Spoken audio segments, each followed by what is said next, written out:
In a previous video, we looked at how the actors form a hierarchy, and we wrote some code where we created a system, we made a parent actor, and we had it so that parent actor could potentially create children, but it created them not as part of the system, but in their local context, and so that made them children. We didn't really focus on what printed out here, but for each one of these printouts, we get a path to the actor.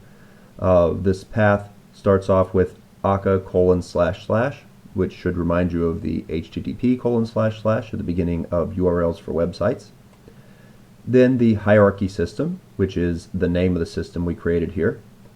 Then user, which turns out is an actor that is over the top of all the user or all the actors that you create inside of the local system. And then parent1, because that was the name of the parent that we created here. And then child for the various things that were created here. Now, this is what makes it clear that we have a hierarchy. So inside of the child, we could actually have another layer where they create their own children, and then that would add on here. So we have, this parent-child relationship that can be multiple layers deep, and that is significant to us in a number of ways that we'll come back to. There are some things I'm not happy with in this program. One of the big ones is the fact that there is redundant information. As a general rule, you don't want to keep the same value stored in two different ways, because then it's possible that one of them will get messed up, or the two will differentiate, and then you have it's more likely to create bugs. In this case, the issue is that, well, there are two ways in which this is happening. One, children actually knows how many elements it has, so I wouldn't have to keep number to make the code kind of work the way that it is here.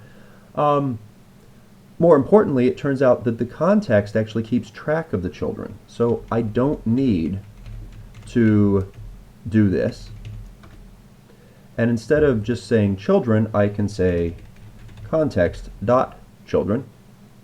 Now, turns out that when I make this change, so the context.children, children is an iterable. Iterable does not have a length field, so while I could get hold of number, it would be a little bit more challenging, but there's actually a reason why I don't want to get rid of number at this point. And that is because the children could go away. So I might create child 0, child 1, child 2, and then have child 1 go away. And then when I go to create another child, if I use the length of context.children, it would only have 2 in it, and we'd wind up creating another child 2, which would then be a name conflict. And as you've seen, that causes problems. Okay, we can try running this.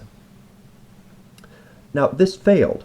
Okay, so something went wrong, a message didn't get delivered. And it turns out the reason here is because we are terminating, there were still things going on. So we can stop this by just pausing the program a little bit, making so it doesn't terminate quite immediately, and then see how this goes. It is interesting to note that our previous implementation did not suffer from this problem. We were able to run it multiple times, and it always managed to get all the messages processed before termination happened. After this change, the termination is causing problems for it, and the reason for that is because the termination kind of goes through the tree from the top to the bottom, so the context.children is potentially losing some of its connections faster than the actors are actually being shut down. When we had a separate collection of them, we had direct routes to the actors, and so as long as the messages went through before the actual actor got shut down, things worked. Once again, it was not a great way of doing it, and even here, this is kind of ad hoc, just saying, oh, we're going to wait 1 second and hope that all of our messages are processed in 1 second. In a real application, you'd want to make this so that it terminates after you really know that everything is done. Now, these print statements have URLs in them, and it turns out that you can get access to actors through those URLs. So how about we create a second actor? We're going to call it parent2. I'll call it actor2 here. And actor2 bang create child.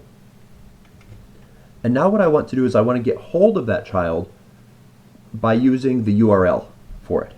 So we can do that by saying val, let's call this child0 equals, using the system, we can call actor selection, and then we pass it a path, which can just be a string, and that string can look like the ones that are being printed out down here.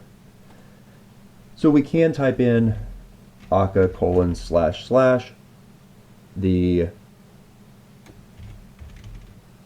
hierarchy system / user / parent2 / child 0, and that should give us that child, and then we should be able to send that child a print signal.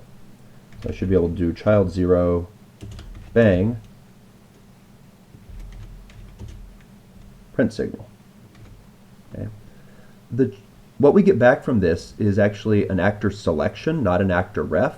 It's possible you can put wildcards in here, in which case you would have multiple things being selected. Note that one of our printouts here, and once again, order doesn't matter. There are some things that we can say about the order, but in general we can't put hard constraints on that.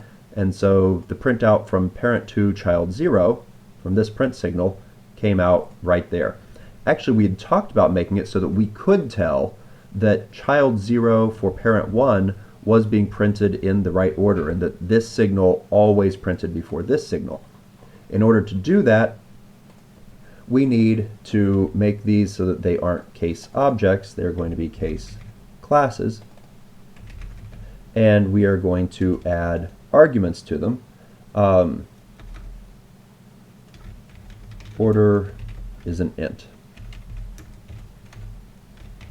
Order is an int.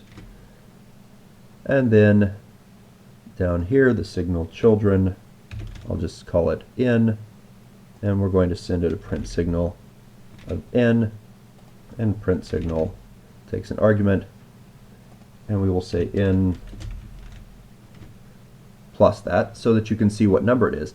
And then when I signal this, the first one will be 1, and the second one will be 2, and for this to be happy, I'll just put a 3 down there. Now, things can come out in lots of different orders, but something that has to be true, it's funny, this is like one of the first times that the child 0 here has printed before the child 1 and 2. But child 0 with a 1 has to print before child 0 with a 2. That is the only thing that we are absolutely guaranteed here. Child 0 with a 1, child 0 with a 2. And that's because we know that this signal goes to the parent before this signal goes to the parent, which means that the parent sending signals to the children, child 0 is going to get signal 1 before it gets signal 2. We're absolutely guaranteed of that. And therefore it will print in those orders because the inbox is a queue that is processed in the order that it is gotten. So back to our URLs here. If you are working inside of the same system, then you can actually leave off the protocol and the system and look things up just starting at the /user. And we can verify here we still got parent2 child 0. Okay. These URLs can be helpful for looking things up across the system. You don't want to abuse them too much. They're really, they allow you to find things. Turns out you can also have actors that are located remotely across different computers, and this can allow you to look things up that way. But a lot of times you want to make things happen by going through the hierarchy that you've built, as opposed to looking things up more directly, because this is going to be a bit more brittle if things potentially go wrong. Indeed, we'll talk about things going wrong in our upcoming videos.